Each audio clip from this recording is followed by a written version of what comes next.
இயேசு கிறிஸ்துவில் மிகவும் அதிகமாக நேசிக்கப்படுகின்றவர்களே, மீண்டுமாக இந்த ஜூலை மாதத்தில் 5ஆம் நாளிலே உங்களை சந்திப்பதில் மிகுந்த மகிழ்ச்சி அடைகிறோம்.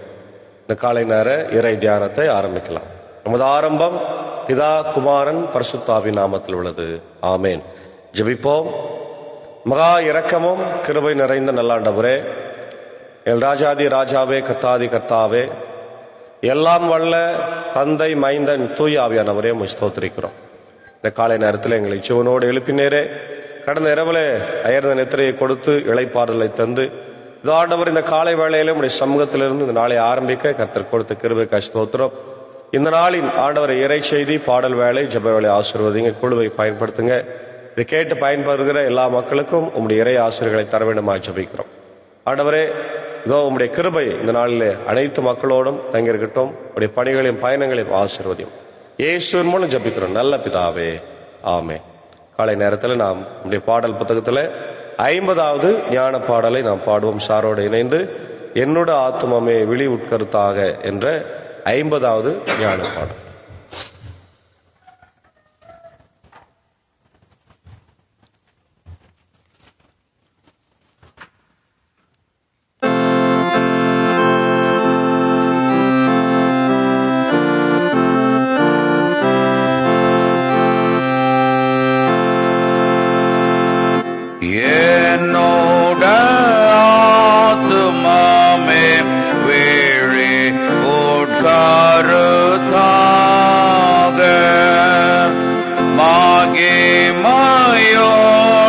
கர்த்தாவை புகழுவாயாக.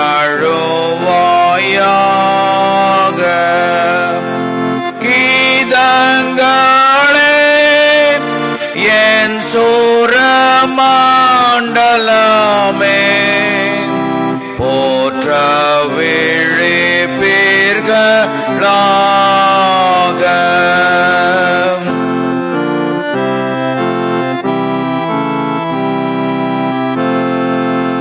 கர்த்தரை போற்றுவேனோதமாய்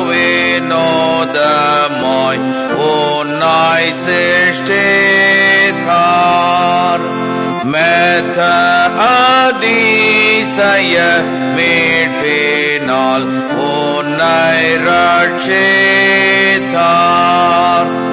உன்னை தாமே தமது கைகளிலே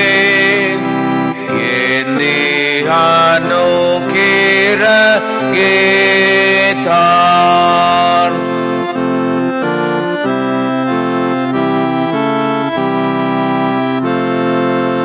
கர்த்தரை போற்று எல்லாத்தையும் சிறுகமைத்தார்.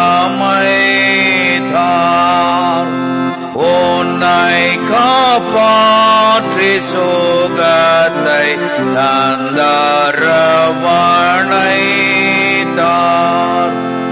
மோசத்திலே செட்டைகளால் அவரே உன்னையே போதும் மறைத்தார்.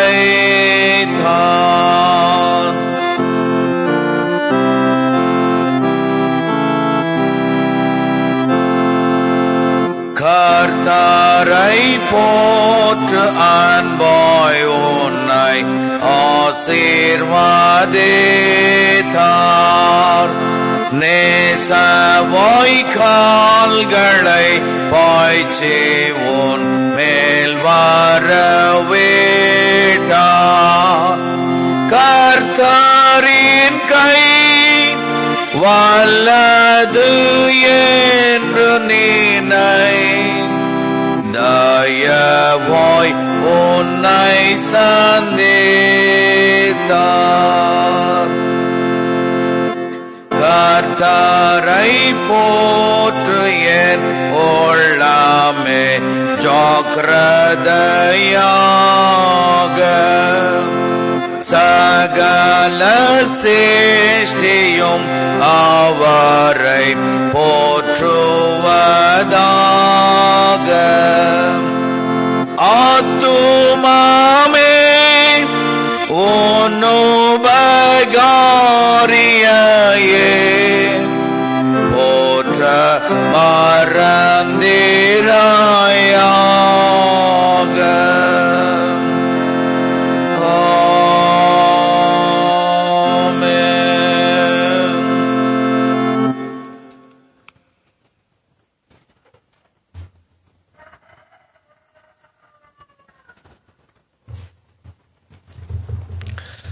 கிறிஸ்து இயேசுவில் மிகவும் அதிகமாக நேசிக்கப்படுகின்றவர்களே, மீண்டுமாக இந்த ஜூலை மாதம் 5ஆம் நாளிலே உங்களை சந்திப்பதிலே மிகுந்த மகிழ்ச்சி அடைகிறோம்.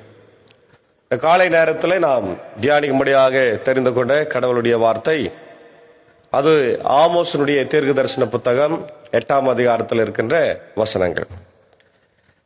ஆமோஸை நம்ம பார்க்கும்போது விவிலியத்தில் இடம்பெறும் இறைவாக்குகளுள் ஆமோஸ் உரைத்த தூதரையே முதலில் எழுதப்பட்ட வடிவம் பெற்றதாகும்.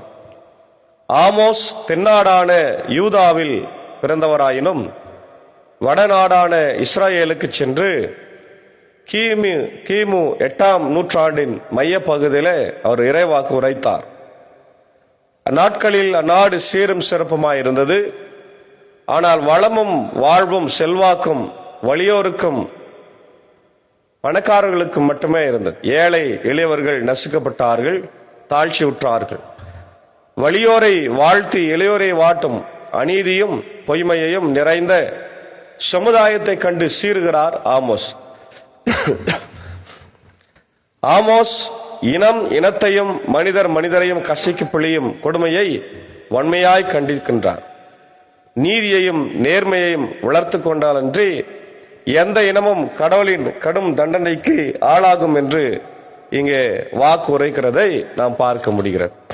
அன்பானவர்களே, இந்த 8ஆம் அதிகாரம் மிகவும் முக்கியமான ஒரு பகுதியாக பார்க்கப்படுகிறது. ஏனென்றால் எல்லா பகுதியிலுமே இஸ்ரவேலுக்கு உண்டாகும் நீதி தீர்ப்பை பற்றி ஆமோஸ் சொன்னாலும், இங்கே ஒரு தரிசனத்தின் வழியாக இஸ்ரவேலுக்கு வரப்போகும் வீழ்ச்சியை பற்றி பேசுகிறார். பொதுவா ஆமோஸ் ஒரு மெய்ப்பன். ஆடுகளையும் மாடுகளையும் கிராமப்புறங்களிலே தெக்கோவா என்கின்ற இடத்துல மேய்த்து கொண்டிருந்தவர். அங்கிருந்து கடவுள் அவரை தெரிந்து கொண்டு இஸ்ரவேலுக்கு போய் நீ இறைவாக்கு உரை என்று சொல்லி அனுப்புகிறார். அங்க இருக்கிற அமித்ஷா மற்ற எல்லாரும் சொல்றாங்க, இது அரசர் வாழுகிற நகரம், இங்க நீ வரக்கூடாது என்று சொல்லுகிற போது ஆமோஸ் சொல்லுகிறார், நான் அத்திமர தோப்புக்காரன், நான் மெய்ப்பன். ஆடுகளையும் மாடுகளையும் நான் மேய்த்து கொண்டிருந்தேன், என் வேலை நான் பார்த்து கொண்டிருந்தேன். கடவுள்தான் என்னை அனுப்பினார், நீ போய் இஸ்ரவேல் மக்களுக்கு தீர்க்க தரிசன உரை என்று சொல்லி அனுப்பியிருக்கிறார் என்று சொன்னார். ஆகவே கடவுளுடைய வார்த்தையை பெற்றுக்கொண்ட மெய்ப்பனாகிய தெக்கோவா ஊரை சேர்ந்த ஆமோஸ் கடவுளுடைய வார்த்தையை மிக சிறப்பாக நேர்மையாக அவர் வழங்குகிறார். இங்க பழக்குடியின் காட்சியை நம்ம 1-5 வசனத்துல பார்க்கிறோம். தலைவராகிய ஆண்டவர் எனக்கு காட்டிய காட்சி இதுவே, கனிந்த பழங்களுள்ள கூடை ஒன்று கண்டேன். அவர், ஆமோஸ் என்ன காண்கிறாய் என்று கேட்டார். நான் கனிந்த பழங்கள் உள்ள கூடை என்றேன். ஆண்டவர் என்னிடம் தொடர்ந்து பேசினார், என் மக்களாகிய இஸ்ரவேலின் முடிவு வந்துவிட்டது, இனி அவர்கள் நடுவே ஒருபோதும் கடந்து செல்ல மாட்டேன். பாருங்க, கனிந்த பழக்கூடை ஒன்று காண்பிக்கிறார். கனிந்த பழக்கூடை என்றால் அது ஆல்ரெடி யூஸ்லெஸ் இல்லையா, அதிகமாக பழுத்து இருக்கிற பழங்கள். அது எப்படி இருக்குன்னா ஒரு மாதிரி ஸ்மெல் வரும், கொல கொலன்னு இருக்கும், சாப்பிட முடியாது. இப்ப நம்ம அந்த மாம்பழ சீசன் எல்லாம் கடந்து வந்திருக்கிறோம். அதிகமான பழுத்த மாம்பழங்கள் என்ன ஆகும், ஓவர் ஸ்மெல் ஆகும். அதை வைத்து ஒன்றும் செய்ய முடியாது, கீழே தான் கொட்டுவதற்கு அது யூஸ் ஆகும். அது போல கனிந்த பழக்கொடைகளை ஆண்டவர் ஆமோஸ் காண்பித்து சொல்றாரு, இனி நான் இஸ்ரவேல் மக்களுக்குள்ள கடந்து வர முடியாது, ஏனென்றால் அவருடைய அக்கிரமம் மிக மிக அதிகமா இருக்கு. நீ போய் எவ்வளவோ எடுத்து சொன்ன, ஆனாலும் அவங்க கேட்கல. ஏழைகளை மிதித்தார்கள், ஏழைகளை ஒரு ஜோடி செருப்பு விற்றார்கள், குளிர்காலத்துல ஒரு வீடு, வெயில் காலத்துல ஒரு வீடு, மஞ்சங்களில் இருந்தார்கள், அவங்க இஷ்டத்துக்கு வாழ்ந்தாங்க, விபச்சாரம் செய்தாங்க, வேசித்தனம் செய்தாங்க அப்படின்னு சொல்லி ஆண்டவர் வேதனைப்படுகிறார். அப்ப சொல்றாரு, அந்நாட்களிலே இனி நான் அவர்கள் மத்தியில கடந்து செல்ல மாட்டேன். அந்நாளில் கோவில்கள் பாடல்கள் புலம்பலாய் மாறும், கணக்கற்ற பிணங்கள் உரிய மரியாதையின்றி தூக்கி எறியப்படும், எங்கும் ஒரே அமைதி என்கிறார் தலைவர் ஆடல். இது கோவிட் காலத்தை குறிக்கிறதுன்னு நிறைய பேர் சொல்றாங்க. நமக்கு ஆலயமே நடக்கல, ஏறக்குறைய 1 வருஷத்துக்கு மேலாக ஆலயம் சரியா நடக்காம பிணங்கள் எல்லாம் எப்படி தூக்கி போட்டாங்க நமக்கு தெரியும்.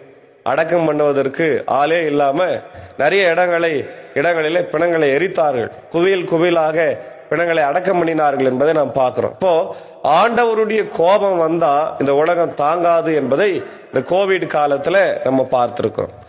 அதே போல பல்வேறு நேரங்களில் போர்கள் வரும்போது கூட மக்கள் குவியலாக அடக்கம் பண்ணப்படுவார்கள் இல்லையா? அதே மாதிரி பல வியாதிகள், தொற்று நோய்கள் வருகிற போது இப்படிதான் நடக்கும். இதான் ஆண்டவர் சொல்ற. அப்போ இதெல்லாம் ஆண்டவருடைய நீதி தீர்ப்பு. மக்கள் ஒழுங்கா வாழனா, பாவத்துல இருந்தாங்கன்னா கடவுள் அவங்கள தண்டிச்சிடுவாரு அப்படின்னு சொல்ல. இது நமக்கு ஒரு மிகப்பெரிய எச்சரிக்கையின் வார்த்தையாக காலை வேளையிலே ஆண்டவர் கொடுக்கின்றார். அப்ப இஸ்ரேலின் வீழ்ச்சியை பற்றி சொல்றார். என்ன வீழ்ச்சி அப்படின்னா, வறியோரை நசுக்கி நாட்டில் உள்ள ஒடுக்கப்பட்டோரை அழிக்கின்றவர்களே. வறியோர் அப்படின்னா ஏழைகள் ஏற்கனவே ஏழைகளா இருக்கிறதுனால ரொம்ப அவங்க பயந்த சுபாவமா இருக்கிறாங்க. அவங்க யாரையும் எதிர்த்து பேச மாட்டாங்க, அமைதியா இருப்பாங்க. அவங்க உண்டு, அவங்க வேலை உண்டுன்னு ஏதோ அவங்களுக்கு அன்றாடம் கிடைக்கிற சோறு கஞ்சி கிடைக்காகட்டி கூட அமைதியா அவங்க வாழ்றாங்க. எந்த வம்பு தும்புக்கு போக மாட்டாங்க. அவங்கள போய் இன்னும் நசுக்கிறாங்க. அவங்க மேல வேலை பளுவை திணிச்சு அதிகமா வேலை செய்யணும், அதிகமா அவங்களுக்கு உழைப்பை தர்றது. சரி, உழைப்புக்கு ஏற்ற கூலியை தராங்கன்னு பார்த்தா இல்ல. இன்னைக்கு நம்முடைய பகுதிகளில கம்பெனி, ஷூ கம்பெனி எல்லாம் இருக்கு. 8 மணி நேரம் வேலையை நான் பாக்குறேன். இன்னைக்கு சொல்றாங்க ஜபகூட்டத்துக்கெல்லாம் போனா 7:30 மணி 8 மணிக்கு தான் வராங்க. என்னன்னாக்கா ஓவர் டைம், 1 மணி நேரத்துக்கு மேல கூலி கிடைக்குதானா ஏதோ கொஞ்சம் தராங்க. மக்களுடைய ரத்தத்தை உறிஞ்சுகின்ற பெரு முதலாளிகள், முதலைகளை போன்ற பெருச்சாளிகளை போன்ற முதலாளி வர்க்கம் இன்றைக்கு ஏழை எளிய மக்களுடைய ரத்தத்தை உறிஞ்சி கொண்டிருக்கிறது. தேசத்தினுடைய வலிமையே இந்த ஏழைகள் தான். ஏழைகள் இல்லை என்றால் வேலை செய்யறதுக்கு யாருமே கிடையாது. அவர்கள் தான் எல்லா கூலி வேலையும் செய்யறாங்க. ஆனா அவர்களை ஒழித்து விட்டு நீங்கள் யாரை வைத்து வேலை செய்ய போகிறீர்கள் இல்லையா? அதான் ஆமோஸ் கேட்கிறார், வறியோரை நசுக்கி நாட்டில் உள்ள ஒடுக்கப்பட்டோரை அழிக்கின்றீர்களே, இதை கேளுங்கள். நாம் தானியங்களை விற்பதற்கு அமாவாசை எப்பொழுது முடியும்? கோதுமையை நல்ல விலைக்கு விற்பதற்கு ஓய்வு நாள் எப்பொழுது முடியும்? மரக்காலை சிறியதாக்கி எடைக்கல்லை கனமாக்கி கள்ளத்தராசினால் மோசடி செய்யலாம். வெள்ளிக்காசுக்கு ஏழைகளையும் ஒரு காலனிக்கு வறியோரையும் வாங்கலாம். கோதுமையை பதர்களையும் விற்கலாம் என்று நீங்கள் திட்டமிடுகிறீர்கள் அல்லவா? அவ்வளோ அநியாயம் செய்யறாங்க பாருங்க. என்னென்ன செய்யறாங்க? தானியங்களை விற்பதற்கு அமாவாசை எப்ப முடியும்னு பார்த்துக்கிறாங்க. கோதுமையை விற்கிறதுக்கு ஓய்வு நாள் எப்ப முடியும்னு பார்த்துக்கிறாங்க.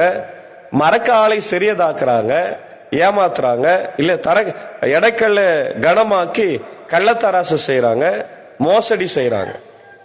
இதுதான் இன்னைக்கு பெரு முதலாளிகளுடைய மிக முக்கியமான மோசடிகள். அப்போ ஏழை எளிய மக்களை அவங்க ஏமாற்றி அவங்க வயிற்றுல அடிச்சு அவங்கள வீக்காக்கி இன்னும் அவங்கள வீக்கரா மாத்தி ஏழைகளாக மாற்றுகிறார்கள். அப்போதான் ஆண்டவர் சொல்றாரு பாருங்க, ஆண்டவர் யாக்கோபின் பெருமையை மீது ஆணையிட்டு கூறுகின்றார், அவர்களுடைய இந்த செயல்கள் ஒன்றையேனும் நான் ஒருபோதும் மறக்க மாட்டேன். இதனை முன்னிட்டு நாடு நடுங்காதா? அதில் வாழ்வோர் அனைவரும் புலம்ப மாட்டாரா? நாடு முழுவதும் நைல் நதியின் வெள்ளம் என சுற்றி எறியப்படாதா? எகிப்து நாட்டின் நைல் நதி போல் அழைக்கப்பட்டு அடங்காதா என்று சொல்லுகிறார். அப்ப எகிப்துல நடந்த பிரச்சனைகள் எல்லாம் இங்க நடக்கின்ற. ஏனென்றால் ஏழைகளை நீர் அடக்கி ஒடுக்கி கொண்டிருக்கிறீர்கள், நீ மோசடி செய்யற, கலப்படம் பண்ற. இன்னைக்கு பாத்தீங்கன்னா குழந்தைகள் குடிக்கின்ற பாலிலே கூட கலப்படம் இருக்கிற.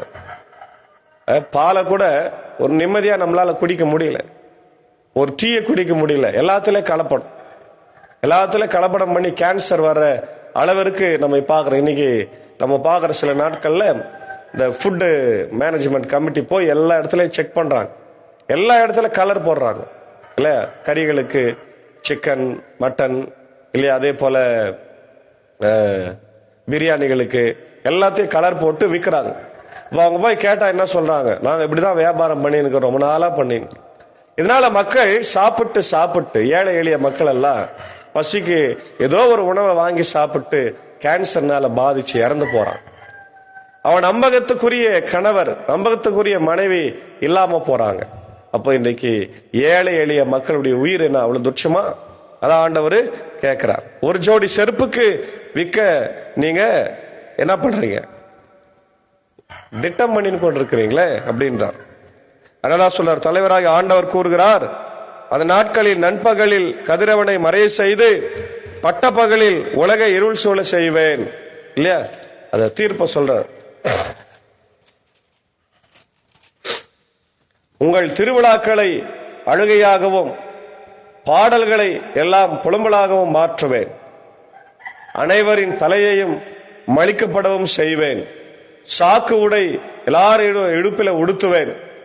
ஒரே பிள்ளையை பறிகொடுத்தோர் புலம்புவது போல நீங்களும் புலம்புமாறு செய்வேன். அதன் முடிவு கசப்புமிக்க நாளாய் இருக்கும் என்று ஆண்டவர் சொல்லுகிறார். அப்போ பஞ்சம் வரும், பட்னி வரும், பசி வரும், மக்கள் சோர்ந்து போவார்கள் என்று காலை வேளையிலே நமக்கு நீதி தீர்ப்பை பற்றி ஆண்டவர் பேசுகிறார். பிரியமானவர்களே, இன்னைக்கு நம்முடைய வாழ்க்கையில நாம் எப்படி வாழ்கிறோம்?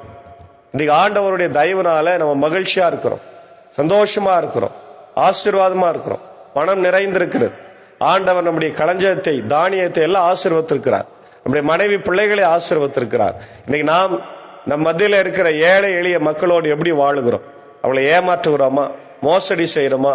அவங்களுக்கு தேவையான சம உரிமையை கொடுக்கின்றோமா என்பதை ஆண்டவர் நேரத்தில் நம்ம கிட்ட கேள்வி கேட்கிறார். இன்னைக்கு நிறைய இடங்களில பாத்தீங்கன்னா பணக்கார வீட்டுல ஏழைகள் வேலைக்கு செய்வாங்க.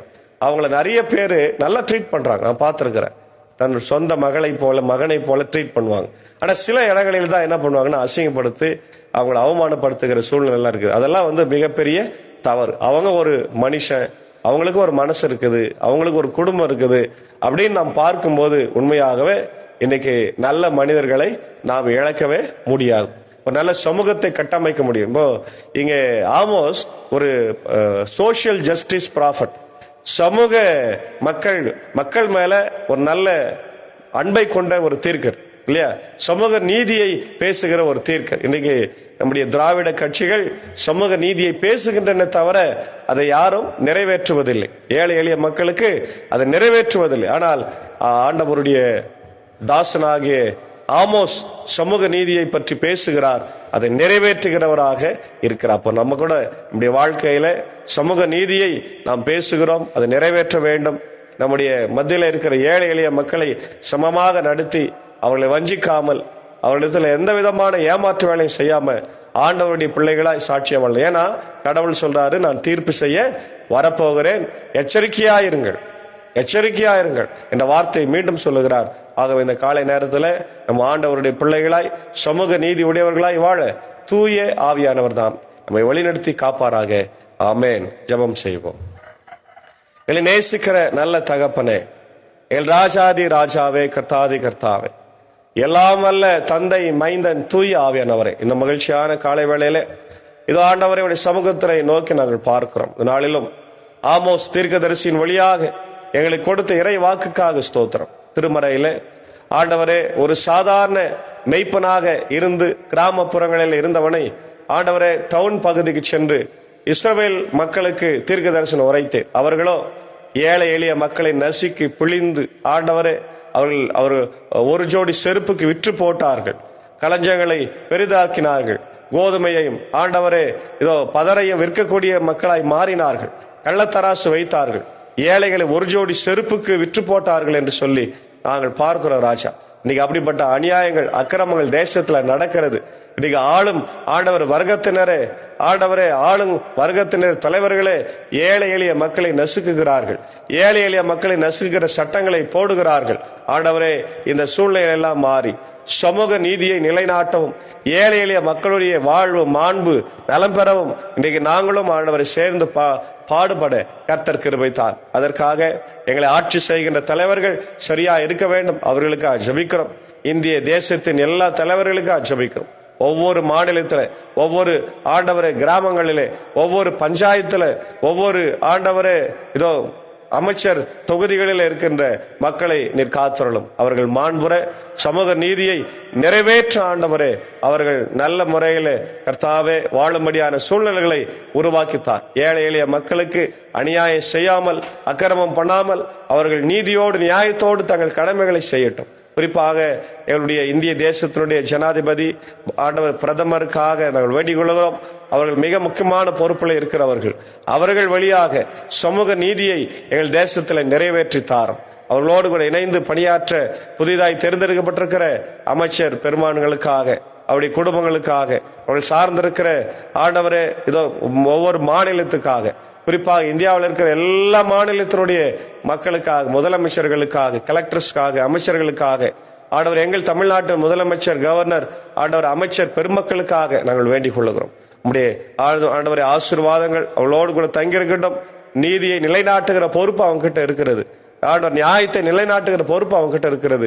ஏழை எளிய மக்களுக்கு ஆண்டவர் அநீதி இழைக்கின்ற மக்களுக்கெல்லாம் தண்டனை கொடுத்து அவர்கள் நீதியோடு சமூக நீதியோடு செயல்பட கர்த்தர் கிருபைத்தார். இந்த காலை நேரத்தில் இந்த ஊழியத்தில் எங்களோடு இருக்கிற ஆண்டவரே என்னுடைய அன்புக்குரிய அன்பர் சாருக்காக, அக்காவுக்காக, அன்பான பிள்ளைகளுக்காக ஜெபிக்கிறோம்.